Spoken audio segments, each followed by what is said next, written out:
Hello friends, I am back again with another video in the series of the political perspective of Mahabharat stories. Today I shall discuss about the killing of Jarasandha. Since the time of Mauryan Empire, Magad had been a very mighty kingdom, and the kings of Magad were in dominance of the entire Aryavarta or the kingdoms of Aryans.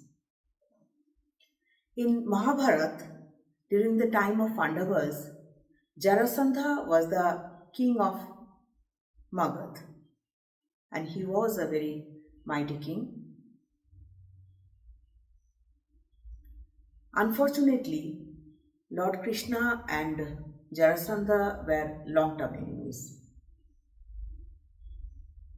Why? Jarasandha's two daughters were married to King Kangsha, who was the maternal uncle of Krishna. And when Krishna killed Kangsha, Jarasandha's two daughters were widowed.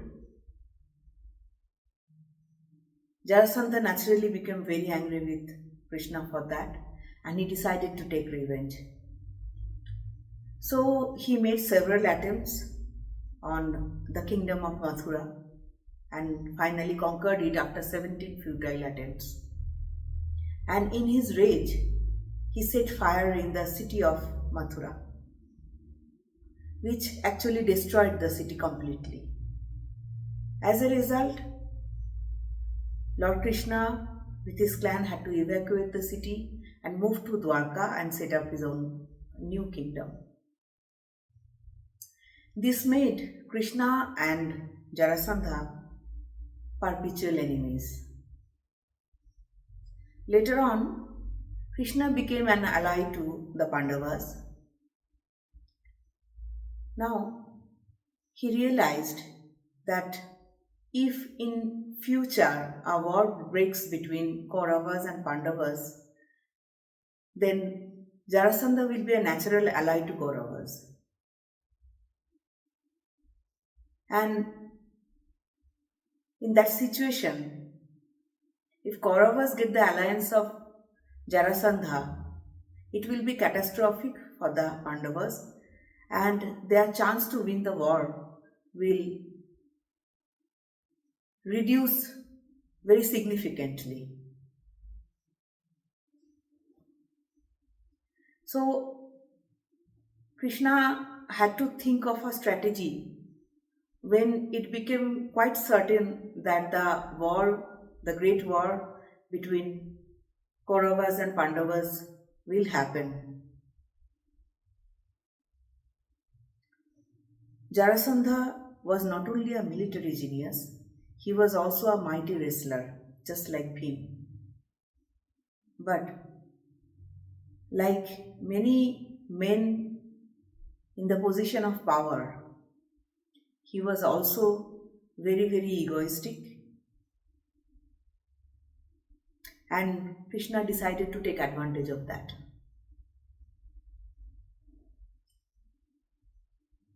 Once it was decided that the war will happen anytime soon, Bhim, Arjun, and Krishna, in the disguise of scholarly Brahmins, entered Giribraj, which was the capital of Magad.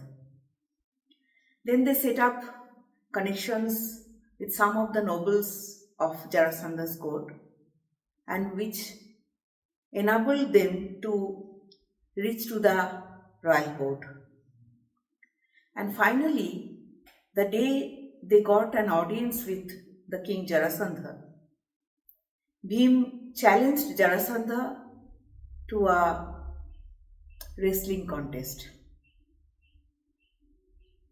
Jarasandha, with his big ego, in front of his subordinates, did not want to refuse. So the wrestling contest took place.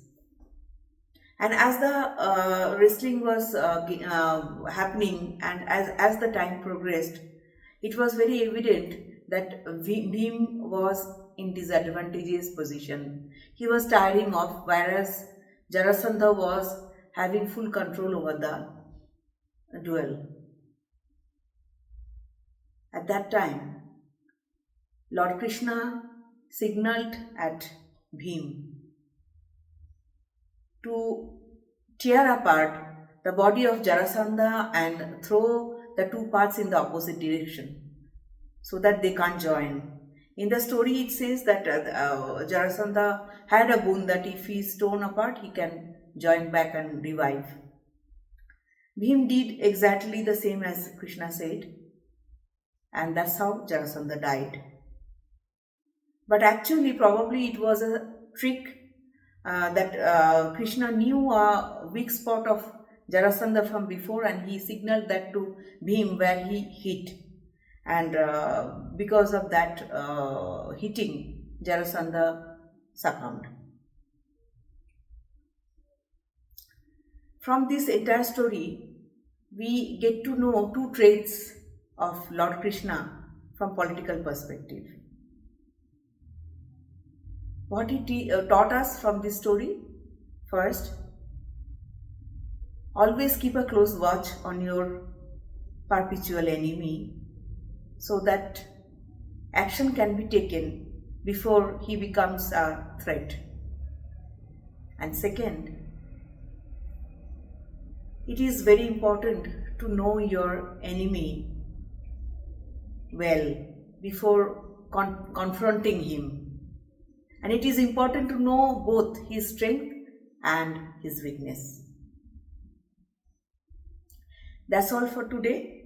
I shall be back with another video shortly. Goodbye. Take care.